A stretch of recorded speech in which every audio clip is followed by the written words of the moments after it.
يصلح لكم أعمالكم ويغفر لكم ذنوبكم ومن يطع الله ورسوله فقد فاز فوزا عظيما فإن أصدق الحديث كتاب الله والخير الهدي هدي محمد صلى الله عليه وسلم وشر الأمور محدثاتها وكل محدثة بدعة وكل بدعة ضلالة وكل ضلالة في النار. Kaum muslimin jamaah salat maghrib yang semoga senantiasa dirahmati, diberkahi dan dimuliakan oleh Allah Tabaraka wa Ta'ala. Bersyukur kita kepada Allah Subhanahu wa Ta'ala pada kesempatan hari ini, malam yang berbahagia ini, Allah Subhanahu wa Ta'ala berikan taufik kepada kita dengan menggerakkan hati kita untuk melangkahkan kaki kita, ya, mengayunkan tangan kita menuju rumah Allah Subhanahu wa Ta'ala dalam rangka untuk menghadiri majelis ilmu. Yang sudah tidak asing lagi bahwasanya menuntut ilmu perkara yang wajib atas setiap muslim, dan menuntut ilmu merupakan jalan bagi seorang muslim menuju surga Allah Subhanahu wa Ta'ala. Salawat dan salam kita sampaikan kepada Nabi kita yang mulia Muhammad sallallahu alaihi wasallam. Senantiasa kita mengucapkan Allahumma shalli ala Muhammad wa ala ali Muhammad. Kaum muslimin yang semoga senantiasa dirahmati dan diberkahi Allah Tabaraka wa Ta'ala. Pada kesempatan malam hari ini insyaallah taala kita akan mengkaji sirah sahabat Nabi Muhammad sallallahu alaihi wasallam. Apa yang dimaksud dengan sirah? Sirah adalah perjalanan hidup dari sahabat Nabi Muhammad sallallahu alaihi wasallam. Salah satu perkara yang agung yang bisa menjadikan kita istiqomah, tetap tegak di atas jalan yang diperintahkan Rasul sallallahu alaihi wasallam dengan meniti jalan sahabat radhiyallahu anhum ajma'in. Sehingga dengan mempelajari sirah sahabat Nabi diharapkan agar kiranya seorang muslim mereka antusias bagaimana mereka meneladani Rasulnya sallallahu alaihi wasallam. Dan dengan kita mempelajari sirah sahabat Nabi Muhammad sallallahu alaihi wasallam, kita telah mengikuti umat terbaik yang mereka sudah dijamin oleh Allah Subhanahu wa Ta'ala, ya, dirahmati oleh Allah di dunia dan di akhirat. Sehingga kata-kata yang pantas untuk mereka Allah sebutkan kepada mereka radhiyallahu anhum wa radwan. Allah ridha kepada mereka dan mereka pun ridha kepada Allah Subhanahu wa Ta'ala. Mereka adalah figur orang-orang yang sukses bukan hanya di dunia saja, tapi mereka sukses di akhirat. Karena sejatinya seseorang yang sukses orang yang dijauhkan dari api neraka oleh Allah Subhanahu wa Ta'ala. Faman zuhziha 'anil nar wa dakhilal jannah faqad faz. Barang siapa yang dia dijauhkan oleh Allah Subhanahu wa Ta'ala dari neraka Allah dan dimasukkan ke dalam surga, maka sungguh dia telah menjadi orang yang beruntung. Maka dengan kita meniti sirah sahabat, kita mengikuti orang yang sukses dari kehidupan dunia dan di akhirat.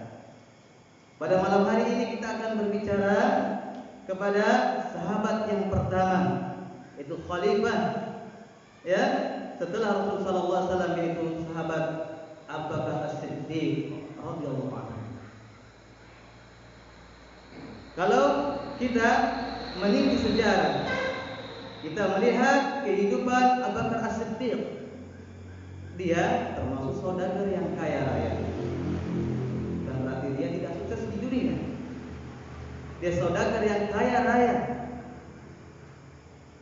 Dan dia termasuk orang yang dicintai oleh Allah dan Rasulnya sallallahu alaihi wasallam. Abu Bakar As-Siddiq, sahabat yang dicintai pertama oleh Rasul sallallahu alaihi wasallam. Abu Bakar As-Siddiq termasuk dari kalangan para lelaki yang dahulu masuk Islam. Maka kata Abu Bakar, ya, sebenarnya beliau tidak punya anak yang bernama Abu Bakar, ya. Tapi Bakar diambil dari kata Bakkar yubakkir, yang artinya awal. Jadi dia adalah orang yang awal masuk Islam dari kalangan lelaki. Dan kata-kata As-Siddiq ini langsung pemberian gelar dari Nabi Muhammad SAW. Kenapa dikatakan As-Siddiq? Tatkala manusia telah mengingkari apa yang dibawa Rasul SAW, tatkala Rasul pertama mendapatkan wahyu, Rasul SAW naik ke langit yang ketujuh dalam kisah Isra dan Mi'raj. Semua manusia mendustakan kecuali Abu Bakar As-Siddiq. Maka dikatakan As-Siddiq, dia adalah orang yang amanah, orang yang sangat yakin, orang yang jujur perkataannya dan pantas untuk ditiru tindak dan tanduk. Maka dengan kita mempelajari sirah Abu Bakar As-Siddiq, ini diharapkan seorang muslim mengikuti jejak beliau, bagaimana mudahnya akhlak beliau, dan bagaimana pengorbanan beliau terhadap Islam, dan bagaimana pengorbanan beliau di dalam kerelaannya untuk bersahabat kepada Nabi Muhammad SAW dalam persahabatan dan hartanya demi agama Allah Subhanahu wa Ta'ala. Kaum muslimin yang semoga senantiasa dirahmati dan diberkahi Allah Subhanahu wa Ta'ala.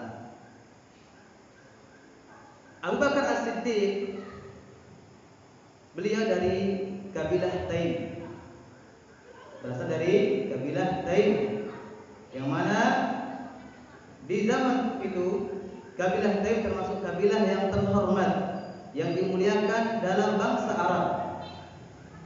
Sehingga kabilah Taim ini termasuk kabilah yang mendapatkan amanah untuk memegang diat. Apa diat? Denda.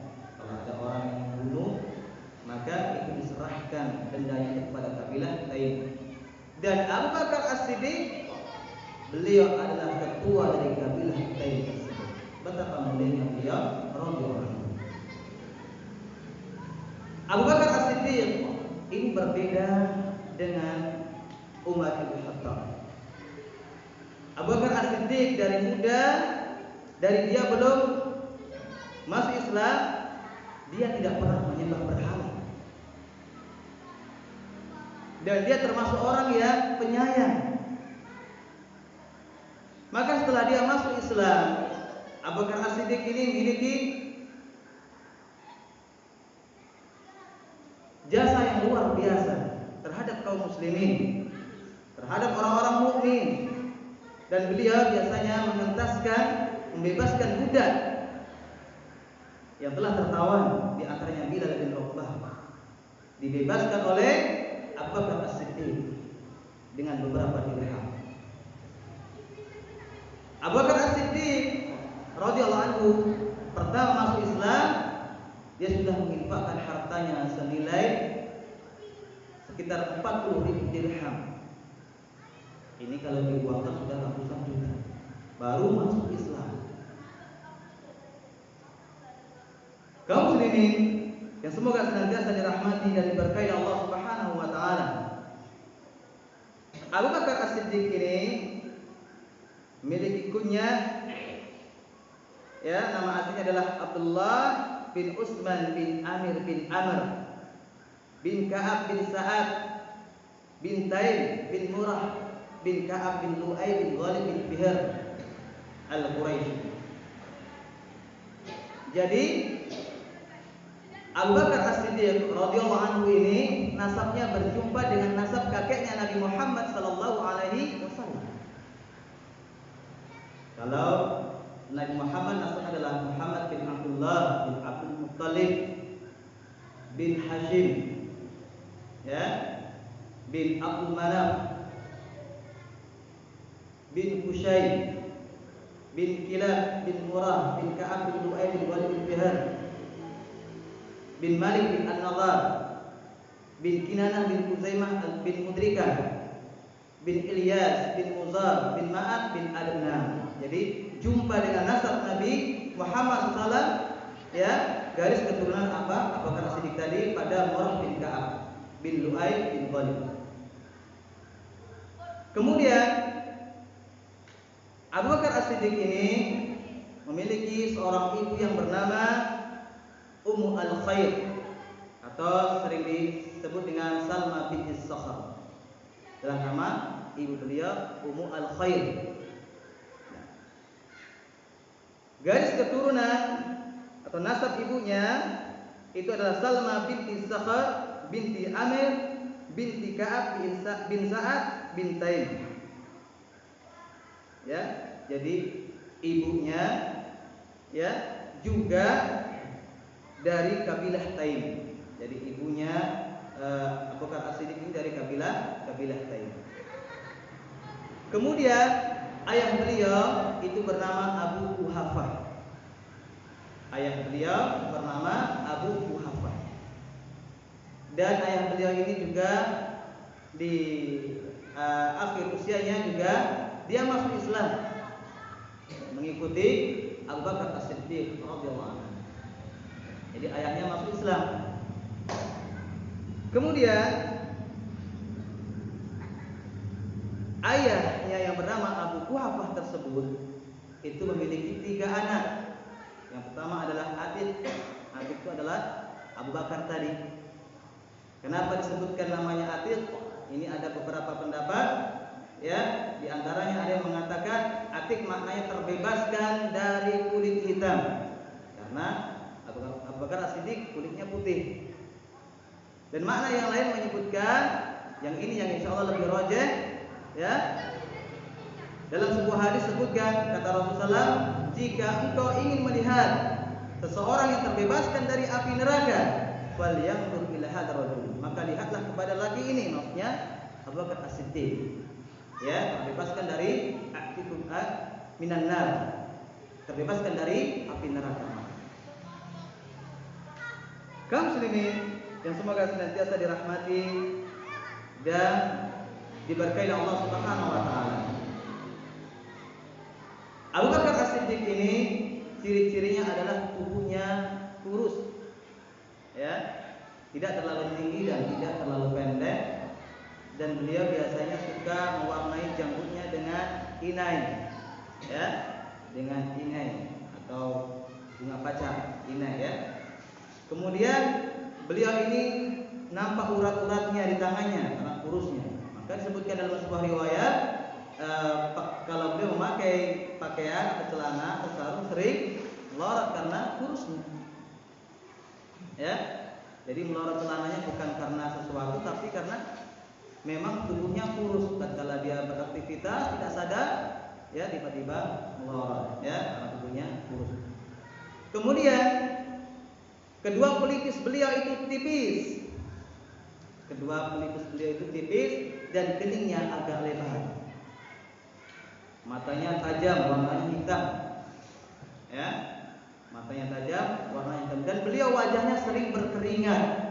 Ini ciri-ciri fisik Abu Bakar As-Siddiq. Dia sering berkeringat. Kaum muslimin yang semoga senantiasa dirahmati dan diberkahi Allah Subhanahu wa taala. Maka kalau kita melihat ciri fisik Abu Bakar As-Siddiq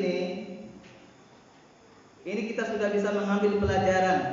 Beliau bukan orang yang badannya kekar, tubuhnya perkasa, tidak. Bahkan tubuhnya kurus. Bagaimana juga ada sahabat yang bernama Abdullah bin Mas'ud radhiyallahu anhu. Tubuhnya sangat kurus dan betisnya begitu kecil. Maka disebutkan dalam sebuah riwayat, tatkala Abdullah bin Mas'ud ini pernah mendaki naik ke suatu pohon, maka sahabat-sahabat yang lain tertawa karena melihat keadaan tubuhnya yang kurus. Tapi kata Rasulullah, demi Allah, seandainya kedua betis Abdullah bin Mas'ud ditimbang, ya, maka lebih berat kedua betis beliau Abdullah bin Mas'ud daripada gunung Uhud. Maksudnya amal kebaikannya. Karena beliau termasuk orang yang hafal Al-Quran, ya. Sahabat termasuk sahabat yang hafal Quran. Maka di zaman Nabi, kalau orang-orang ingin belajar Al-Quran, di antaranya belajar sama Abdullah bin Mas'ud, Ibn Abbas, ya. Maka fisik adalah bukan menjadi tolak ukur seseorang mulia di hadapan Allah Subhanahu wa taala. Tapi Allah Subhanahu wa taala mencintai hamba-hamba yang beriman. Inna akramakum indallahi atqakum, orang yang paling dimuliakan, dicintai oleh Allah Tabaraka wa taala, orang yang paling bertakwa. La yanzuru ila suwarikum wa amwalikum walakin yanzuru ila qulubikum wa a'malikum. Allah tidak melihat bentuk rupa kalian, wajah kalian, ketampilan kalian, tapi Allah lihat hati dan keimanan kalian.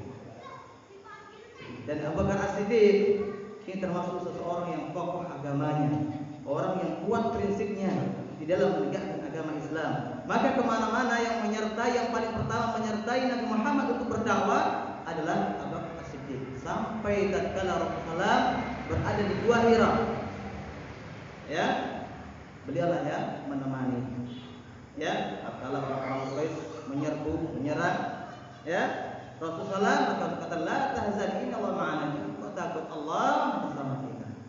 Jadi orang yang menyertai, ya, Rasul tatkala di Gua Hira adalah Abu Bakar As-Siddiq. Kaum muslimin yang semoga senantiasa dirahmati dan diberkahi Allah Subhanahu wa taala. Abu Bakar As-Siddiq ini, Bapak Ibu sekalian, ya, istrinya ada 4. Istrinya ada 4. Ya, kalau Bapak ada yang mau nambah, ya sunnah. Ya, istrinya ada 4. Nah, tapi saya belum berani ya. Istrinya ada 4. Tatkala di masa jahiliyah beliau menikah dengan 2 perempuan yang bernama Qutailah binti Abu Quhafa, binti Abu, ya, Abdul Uzza. Pernikahan beliau dengan Qutailah binti Abdul Uzza ini melahirkan, ya, 2 orang anak. Yang pertama Abdullah, yang kedua Asma. Jadi laki-laki dan perempuan. Kemudian beliau menikah lagi dengan, ya, Ummu Rumman. Dan pernikahannya dengan Ummu Rumman ini, ya, melahirkan 2 orang anak juga yang bernama Abdurrahman dan Aisyah radhiyallahu anha. Jadi Bunda Aisyah terlahir dari, ya, Ummu Rumman. Kemudian tatkala sudah masuk Islam, beliau menikah lagi dengan Asma binti Umais. Ya, Asma binti Umais. Pernikahan beliau dengan Asma binti Umais ini melahirkan seorang anak laki-laki, Muhammad bin Abu Bakar.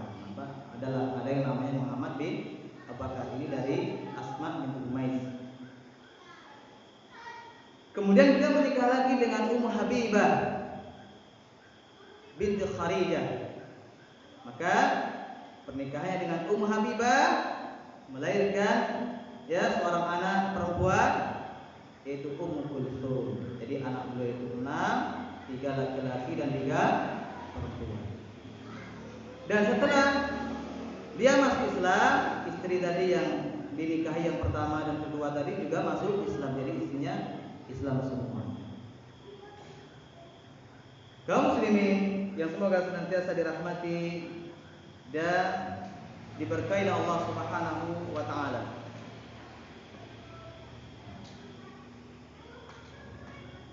Abu Bakar As-Siddiq ini adalah sahabat yang pertama, ya, dicintai oleh Rasul sallallahu alaihi wasallam. Orang yang paling mengerti juga tentang tafsir dan orang yang paham juga tentang nasab atau silsilah, yaitu Abu Bakar As-Siddiq. Ya, dan orang yang disegani di kabilahnya. Jadi Abu Bakar As-Siddiq termasuk orang yang disegani di kabilahnya.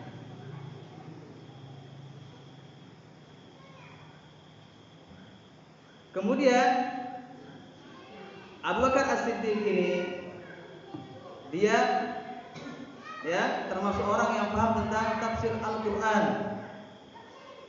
tatkala Rasulullah SAW menyampaikan sebuah hadis di hadapan kaum muslimin.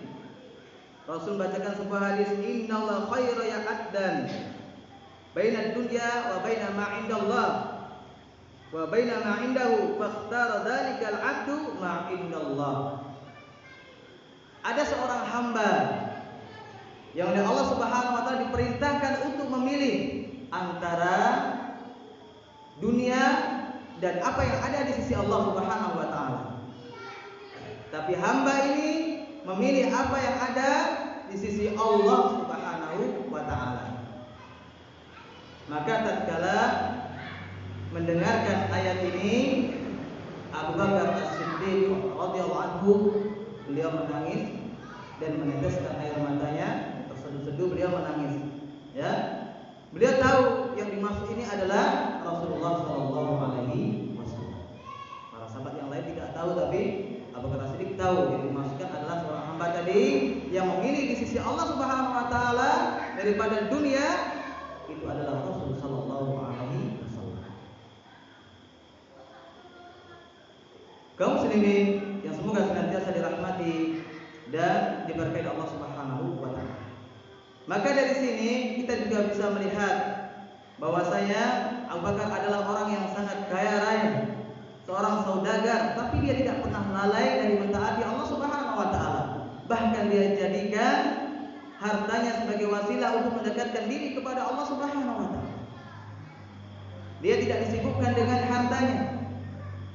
Bahkan sering berkeliling kepada janda-janda memberikan santunan kepada fakir miskin, memberikan kain, memberikan makanan. Ya. Nah, ini adalah orang-orang yang benar-benar mengikuti Rasul sallallahu alaihi wasallam. Karena Rasul adalah orang yang memilih sesuatu yang ada di sisi Allah Subhanahu wa taala.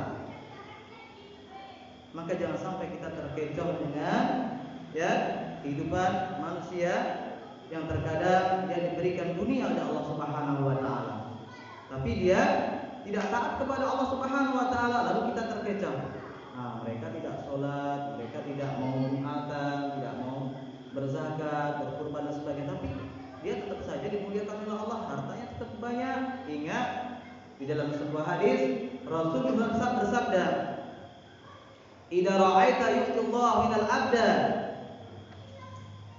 Ya, idza ra'aita yu'tillahu minal abda wa huwa muqimun 'ala ma'asi fa'lam inna ma dzalika istidraj.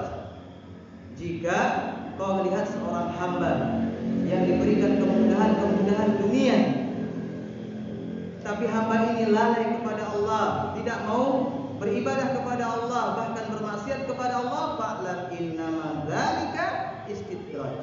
Maka ketahuilah bahwasanya itu adalah istidraj. Apa istidraj? Siksaan yang diulur. Maka Allah Subhanahu wa taala juga menyebutkan dalam ayat yang lain, yang juga ayat ini dibaca setelah membacakan hadis ini oleh Nabi Muhammad SAW. Ini ayat ini menyebutkan kehidupan orang-orang kafir yang mereka bermegah-megahan dengan dunianya, tapi mereka tidak mengenal syariat, tidak mau menyembah Allah Subhanahu wa taala. Apa kata Allah Subhanahu wa taala? Falamma nasu ma dzukkiru bih fatahna 'alaihim abwaaba kulli syai' hatta idza farihu bima utu akhadnahum baghtah fa idahum mublisun. Tatkala mereka orang-orang yang lalai tadi, lalai kepada Allah, tidak mau beribadah kepada Allah, lalai tentang syariat Allah, tidak mengindahkan larangan, hal-hal yang haram dia terjang. Falamma nasu ma dzukkiru bi fatahna 'alaihim abwaaba kulli syai'. Kami bukakan pintu-pintu segala sesuatu, malah dimudahkan dunianya oleh Allah Subhanahu wa taala. Jadi jangan kita terkecoh kaum muslimin. Ada orang bermaksiat tapi rezekinya lancar saja. Tidak mau sholat dia, tidak mau ke masjid, tapi rezekinya lancar. Ingat, Allah tunda siksanya. Hatta idza farihu bima utu akhadnahum baghtah fa idahum mublisun. Sampai mereka bangga dengan apa yang mereka miliki, congkak hatinya, kaku hatinya, keras, tidak menerima nasihat, bahkan menyombongkan diri. Ingat, salah satu bentuk kesombongan yang paling fatal terbesar di dalam Islam itu tatkala seseorang menolak kebenaran dan merendahkan orang yang memberikan nasihat. Innal kibru batarul haqq wa ghamtun nas. Sombong yang sebenarnya orang yang menolak kebenaran, sesuatu yang hak, misalkan seperti Al-Qur'an dan hadis dia tolak. Wa ghamtun nas, dan dia justru merendahkan kepada orang yang memberikan nasihat. Itulah namanya al-kibar. Sombong yang sebenarnya. Nah, seperti orang-orang kafir yang sudah keras hatinya dan congkak hatinya, hatta idza farihu bima utu akhadnahum baghtah fa idahum mublisun. Tatkala sudah congkak dan bangga dengan apa yang dia miliki, lalu Allah berikan musibah, ambil tiba-tiba dengan berikan musibah, fa idahum mublisun, maka dengan itu dia menyesal dan bersedih. Maka figur kita ini kaum muslimin adalah Rasulullah SAW dan para sahabat radhiyallahu anhum ajma'in. Jangan pernah kita mengidolakan orang-orang kufar, bahkan termasuk cara hidupnya sampai gaya berpakaian dan sebagainya. Ya, jangan sempat kita meniru. Karena figur kita adalah alaikum bisunnati. Wajib atas kalian berpegang teguh dengan sunnahku wa sunnatul khulafa'ir rasyidin al-mahdiyyin, dan kepada sunnah yang dibawa oleh sahabatku yang mendapatkan petunjuk yang lurus. Kaum muslimin yang semoga senantiasa dirahmati dan diberkahi Allah Subhanahu wa taala. Karena para sahabat adalah orang-orang yang langsung berguru kepada Rasulullah SAW, sehingga mereka mengetahui kedudukan tentang dunia ini. Begitu kecil dunia ini. Pernah suatu ketika Rasul memberikan gambaran-gambaran kepada para sahabat agar para sahabat itu paham bahwasanya dunia ada sesuatu hal yang hina. Tatkala Rasulullah melintas sebuah pasar dan ada di samping kanan dan kiri adalah para sahabat, dalam sebuah hadis riwayat Muslim yang diriwayatkan oleh Jabir bin Abdullah, bahasanya Rasul melintasi pasar lalu menjumpai seekor bangkai, yaitu kambing yang telah menjadi bangkai. Tapi bangkai tersebut kami sebut cacat. Maka Rasulullah mengatakan, apakah kalian suka dengan kambing ini dengan harga 1 dirham, nilainya rendah saja, 1 dirham saja? Maka para sahabat, ya Rasulullah, andai kata kambing ini hidup, kami tidak akan ambil. Kenapa? Karena dia telah cacat. Maka Rasulullah mengatakan, wallahi la dunya ahwanu min hadza alaikum. Demi Allah, dunia lebih rendah daripada bangkai kambing yang kalian hinakan hari ini. Jadi para sahabat orang yang sangat paham karena langsung berguru dengan Rasulullah Shallallahu Alaihi Wasallam. Maka tatkala masuk Islam, Abu Bakar As-Siddiq adalah orang yang sangat terdepan. Bahkan dia ikut perang Uhud, perang Badar bersama Rasulullah Shallallahu Alaihi Wasallam. Orang yang sangat pemberani. Walaupun tubuhnya kurus, pemberani juga ikut berperang di jalan Allah Subhanahu wa taala. Karena bagi para sahabat, jihad di jalan Allah adalah amalan tertinggi yang harus mereka raih, yang mereka kejar. Tapi jihad yang syar'i, bukan jihad sembarang jihad jihad yang sembarangan maka bukan dikatakan jihad fisabilillah tapi dikatakan jihad dengan hawa nafsu. Tidak sesuai dengan syariat atau rambu-rambu. Maka jihadnya para sahabat adalah orang yang mengikuti rambu-rambu Rasulullah SAW, mengikuti aturan Nabi Muhammad SAW. Bukan seperti orang jihad di zaman sekarang, sedikit jihad, tidak ada pemimpin yang memerintahkan dia untuk berjihad, lalu dia keluar jihad, maka ini salah. Jihad adalah sesuatu yang diperintahkan oleh pemimpin.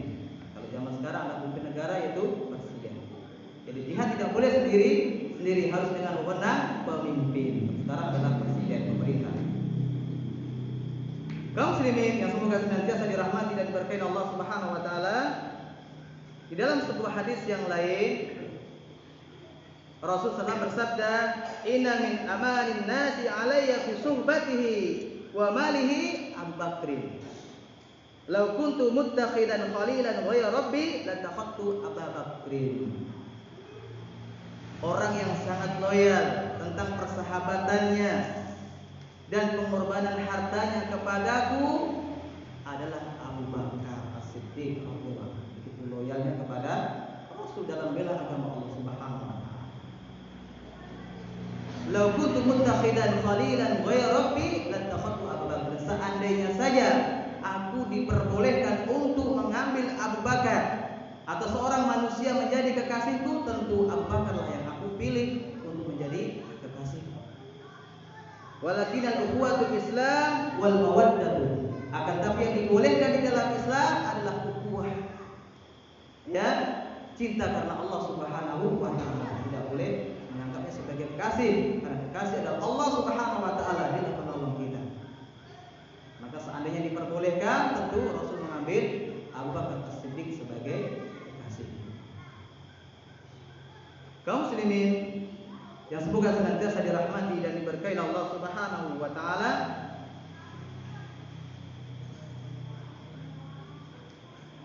Abu Bakar As-Siddiq ini adalah sahabat yang sangat dicintai oleh Rasul sallallahu alaihi wasallam. Tatkala ditanya oleh para sahabat, "Ya Rasulullah, dari kalangan lelaki siapa yang kau cintai ya Rasulullah?" Ditanya oleh Ibnu Umar. "Siapa ya Rasulullah?" Kan sebutkan Abu Bakar. Setelah itu siapa? Umar, Utsman, dan setelah itu adalah Ali. Jadi sahabat yang paling dicintai adalah Abu Bakar As-Siddiq. Sampai suatu ketika terjadi perselisihan antara Abu Bakar As-Siddiq dengan Umar bin Khattab. Namanya manusia kaum muslimin, manusia.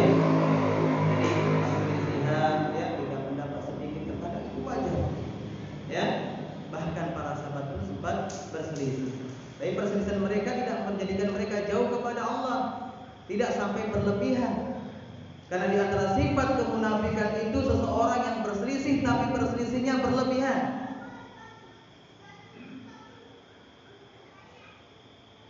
Baik, pada tajarat kalau dia berselisih berlebihan, itu termasuk tanda-tanda munafik. Ya. Jadi tatkala berselisih, maka Abu Bakar As-Siddiq merasa dirinya yang bersalah. Maka dia minta maaf pada Umar bin Khattab. Akan tapi Umar bin Khattab masih merasa enggan memaafkannya, masih agak terpendam rasa kejengkelannya karena telah berselisih dengan Abu Bakar As-Siddiq. Lalu Abu Bakar As-Siddiq mendatangi Rasulullah yang sedang duduk bersama para sahabatnya. Maka tatkala Rasulullah melihat keadaan Abu Bakar As-Siddiq yang berjalan sambil menyincing menenteng celananya sampai nampak lututnya, maka Rasul mengatakan kepada para sahabat, sesungguhnya sahabatmu ini, Abu Bakar ini, dia lagi kesal. Rasulullah sudah tahu akan wahyu dari Allah Subhanahu wa taala. Maka dia mengadukan kepada Rasulullah, "Ya Rasulullah, sesungguhnya aku telah berselisih dengan Umar bin Khattab, tapi dia enggan memaafkan." Maka Rasulullah mengatakan, "Semoga Allah Subhanahu wa taala mengampuni." Maka tidak lama kemudian Umar bin Khattab yang tadinya jengkel, dia pun tidak merasa nyaman karena merasa bersalah tidak memberikan maaf pada Abu Bakar As-Siddiq. Lalu dia mendatangi keluarganya. Adakah di rumah Abu Bakar As-Siddiq? Tidak ada. Tidak ada. Lalu dia pun menuju Rasulullah SAW. Sampai di sana, akhirnya Rasulullah marah, sampai mukanya memerah, nampak kalau beliau marah. Sampai akhirnya Abu Bakar As-Siddiq merasa kasihan kepada Umar. Akhirnya Abu Bakar As-Siddiq duduk lutut di hadapan Rasulullah dan dia mengatakan, "Sesungguhnya aku yang salah ya Rasulullah." Sampai dibilangnya 2 kali. Ini sahabat itu kalau dia bersalah dia tidak enggan mengatakan dia bersalah. Adapun di antara kita terkadang kita tidak mau mengakui kesalahan kita, padahal kesalahan itu termasuk hal yang dicintai oleh Allah Subhanahu wa taala. Orang yang mudah memaafkan juga termasuk orang yang akan diangkat derajatnya oleh Allah Subhanahu wa taala. Ma naqasa shadaqatun min mal wa man zada wa 'abdan bi'afwin ila 'izzan wa man tawaddaha illa Allah. Dan tidak akan berkurang harta dikarenakan bersedekah, dan tidaklah seseorang itu memiliki sifat pemaaf melainkan Allah Subhanahu wa taala akan memuliakan dia. Dan barang siapa yang merendahkan hatinya karena tujuannya mendapatkan ridha Allah, Allah angkat derajatnya. Maka dalam hal ini ada sahabat yang puji dipuji oleh Rasulullah SAW, namanya Asyad Abdul Qais. Sahabat ini dipuji oleh Rasulullah SAW karena dia pemaaf dan dia sangat penyantun. Wahai Asyad Abdul Qais, inna fika la khoslatain yuhibbukumullah wa rasuluh. Wahai Asyad Abdul Qais, pada dirimu ada dua hal yang dicintai oleh Allah dan Rasulnya. Apa itu? Al-hilmu wal anah. Sikap hati-hati dan penyantun. Penyantun di sini maksudnya mudah memaafkan. Ya, maksudnya mudah memaafkan. Ya, orangnya mudah memaafkan. Penyantun. Kaum muslimin yang semoga senantiasa dirahmati dan diberkahi Allah Subhanahu wa taala. Maka setelah dia masuk Islam, Abu Bakar As-Siddiq adalah orang terdepan yang mengorbankan jiwa, hartanya untuk berjihad di jalan Allah Subhanahu wa taala, membantu Rasulullah SAW untuk berdakwah di jalan Allah Subhanahu wa taala, dan beberapa peperangan yang beliau ikuti. Ya, Abu Bakar As-Siddiq ini umurnya ketika wafat sama dengan Nabi Muhammad SAW itu menginjak 63 tahun. Abu Bakar As-Siddiq, ya, Nabi Muhammad SAW, Abu Bakar dan Umar ini sama. Dalam sebuah riwayat 63 tahun baru beliau wafat. Ya, maka Rasul mengatakan umatku adalah umurnya antara 60 wa 70 tahun. Umatku ini umurnya antara 60 sampai 70 tahun saja. Adapun lebih mungkin 100 pun ada bonus, itu pun jarang. Maka seseorang yang sudah umurnya mencapai 40 tahun dan dia belum bertaubat kepada Allah, tidak mau belajar agama, tidak memperbaiki kesalahan-kesalahannya, maka disangsikan, ya, kebaikan-kebaikan itu tidak mampu menutupi kesalahan-kesalahan. Maka segeralah badiru bi'amali shalih, bersegeralah untuk beramal sebelum datangnya fitnah-fitnah di akhir zaman yang kita sangat kesulitan menghadapi fitnah tersebut. Maka sibukkan diri kita untuk hadir di majelis ilmu, untuk melaksanakan sunnah-sunnah Nabi Muhammad SAW, ya, agar Allah Subhanahu wa taala berikan kita yaitu husnul khatimah, ya, diwafatkan Rasulullah SAW dalam keadaan, ya, husnul khatimah, dan itu tidak bisa diraih kecuali dengan amal saleh. Kaum muslimin yang semoga senantiasa dirahmati dan diberkahi Allah Subhanahu wa taala, dalam melanjutkan hadis ini, ya, walakinal Islam, walakin ukhuwatul Islam wal mawaddatu la yataqayanna fil masjid babun illa sudda illa babu agama. Dan keutamaannya adalah semua rumah-rumah yang pintunya menghadap ke masjid Nabi Muhammad SAW semuanya disuruh menutup, dan bahkan Rasul pernah suruh membongkar kecuali rumahnya Abu Bakar As-Siddiq. Dia sangat istimewa, ya. Begitu dibela oleh Rasul SAW, karena dia adalah orang yang pertama kali meyakini apa yang dibawa oleh Rasul Sallallahu Alaihi Wasallam, dan dia adalah orang yang sangat yakin dengan wahyu Allah Subhanahu Wa Taala.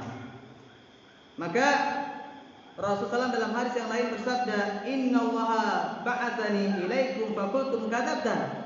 Tatkala Allah Subhanahu wa taala memberikan wahyu kepadaku, ya, mengutusku kepada kalian, kadzabta, kalian semua mendustakan.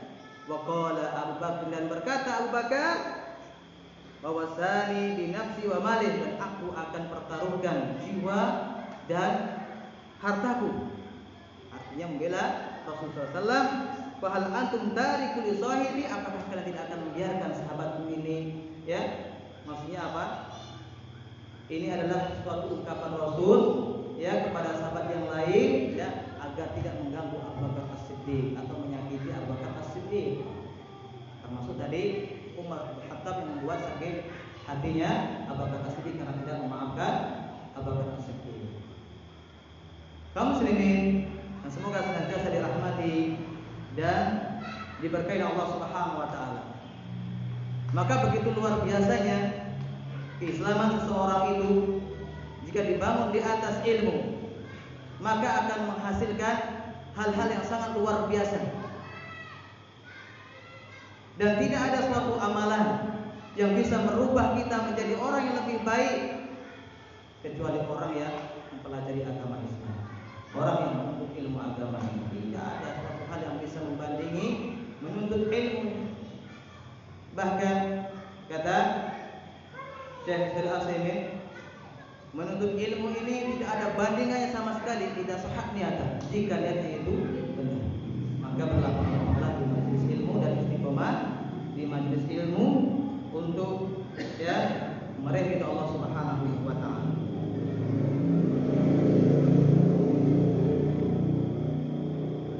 Kaum muslimin yang semoga senantiasa dirahmati dan diberkahi Allah Subhanahu wa taala. Dan dalam hadis yang lain Rasul sallallahu alaihi wasallam memerintahkan kepada para sahabat dalam hal agama. Jika tidak mendapati Rasulullah SAW, maka datanglah kepada Abu Bakar As-Siddiq. Berarti dia termasuk orang yang berilmu. Ilam tajidani fa'ti Abu Bakar. Dan jika kalian tidak mendapatiku lagi, maka datanglah kalian kepada Abu Bakar As-Siddiq. Maka setelah Rasulullah wafat, diwafatkan oleh Allah Subhanahu wa taala, orang yang pertama kali meyakini bahwa Rasulullah adalah seorang manusia adalah Abu Bakar As-Siddiq. Sedangkan sahabat yang lain bahkan termasuk Umar Khattab, dia masih menganggap Rasulullah itu akan dihidupkan lagi oleh Allah Subhanahu wa taala. Demi Allah, Nabi Muhammad SAW akan dihidupkan oleh Allah Subhanahu wa taala dan akan memotong leher orang-orang kufar. Sambil dia berkhutbah di bukit yang tinggi di hadapan manusia. Lalu datanglah Abu Bakar As-Siddiq untuk menghentikan pidatonya Umar bin Khattab tadi. Maka Abu Bakar As-Siddiq membacakan sebuah ayat, innaka mayyitun wa innahum mayyitun. Sesungguhnya engkau itu adalah akan menjadi mayit dan mereka manusia semuanya akan menjadi mayit. Ayat ini menjelaskan bahwasanya Allah menyampaikan wahyunya kepada Nabi Muhammad, engkau seorang manusia biasa, engkau akan menjadi mayit dan begitu juga mereka manusia yang lain akan menjadi mayit. Maka tatkala dibacakan ayat ini baru Abu Bakar Umar Khattab dia sadar dan dia masih dalam keadaan lemas karena dia begitu mencintai Rasulullah sallallahu alaihi wasallam dan kekasih yang dia cintai telah diambil oleh Allah Subhanahu wa taala. Kaum muslimin yang semoga senantiasa dirahmati dan diberkahi Allah Subhanahu wa taala. Abu Bakar As-Siddiq termasuk figur yang sangat bertakwa kepada Allah Subhanahu wa taala. Dan akhlak beliau begitu bagus. Akhlak beliau ramah dan beliau sangat penyayang kepada manusia, kepada umat. Maka kata Rasulullah SAW, jika engkau akan melihat orang yang sangat penyayang adalah Abu Bakar As-Siddiq, dan orang yang sangat kuat dan kokoh agamanya adalah Umar, dan orang yang sangat malu kepada Allah adalah Utsman, dan orang yang sangat adil akan hukum adalah Ali. Menakjubkan sekali nama sahabat ini. Qadarullah, Allah takdirkan awal kata namanya itu berasal dari Ain. Abu Bakar aslinya namanya Abdullah, nama asli Abdullah. Umar Ain juga, Umar Khattab, Utsman dan Ali. Jadi Abu Bakar nama asli adalah Abdullah. Jadi berasal dari huruf Ain juga. Begitu istimewanya Allah Subhanahu wa taala jadikan khalifah ini untuk menemani Nabi Muhammad SAW di dalam dakwah Islam. Dan mereka adalah orang-orang yang sangat kokoh agamanya. Orang-orang yang sangat kokoh agamanya, orang-orang yang sangat berprinsip dan orang yang tidak pelin-pelan. Dan orang yang sangat berani mengatakan kebenaran yang hak di tengah-tengah manusia. Jika ini hak, hak, jika ini batil, batil. Maka mereka sangat yakin di dalam berdakwah di jalan Allah Subhanahu wa taala pasti Allah akan menangkan Islam ini. Karena Allah berfirman, "Baja'al haqq wa zahaqal batil." Kalau datang yang benar, yang hak yang batil akan sirna. Maka mereka pun termasuk orang-orang yang sangat bergegas di dalam meraih surga Allah Subhanahu wa taala, berlomba-lomba di dalam kebaikan dan berlomba-lomba jihad di jalan Allah Subhanahu wa taala. Maka juga disebutkan dalam sebuah riwayat, ada sahabat dalam riwayat Abu Daud, Imam An-Nasa'i dan Imam Ahmad, ya. Sahabat ini masuk Islam, ya, baru masuk Islam. Kemudian sahabat ini mendapatkan harta ghanimah, rampasan perang yang diberikan Rasulullah SAW. Setelah harta ini sampai di hadapannya melalui perantara para sahabat, maka sahabat yang baru masuk Islam mengatakan, ya, apa ini? Maka ini untukmu dari Rasulullah SAW. Maka dia membawa hadiah tersebut di hadapan Rasulullah SAW. Ya Rasulullah, apa ini ya Rasulullah? Itu adalah harta yang aku bagikan untukmu. Ya Rasulullah, sesungguhnya aku masuk Islam bukan untuk ini ya Rasulullah. Lalu untuk apa? Agar anak panah menancap di kerongkonganku dan aku syahid, ya, dan aku masuk surga Allah Subhanahu wa taala. Maka Rasul mengatakan, sadaqallah fa sadaqa, dia jujur kepada Allah, Allah pun jujur kepadanya. Jadi para sahabat orang-orang yang sangat jujur di dalam mengikuti Nabi Muhammad SAW. Tujuan dia menyertai Nabi, mengikuti Nabi, mengorbankan hartanya untuk mengharapkan ridha Allah Subhanahu wa taala. Maka kaum muslimin, ya, di dalam beragama ini kita mencari ridha Allah Subhanahu wa taala. Jangan sampai kita di dalam beragama ini mencari ridha manusia. Kita melakukan ini karena dasarnya ada dari perintah Allah. Dasarnya ada dari hadis Nabi Muhammad SAW. Man arqan nas bisuhtillahi wa qalbuhu ila nas. Barang siapa mencari ridha manusia yang Allah murka dengannya, maka Allah serahkan urusan tersebut kepada manusia.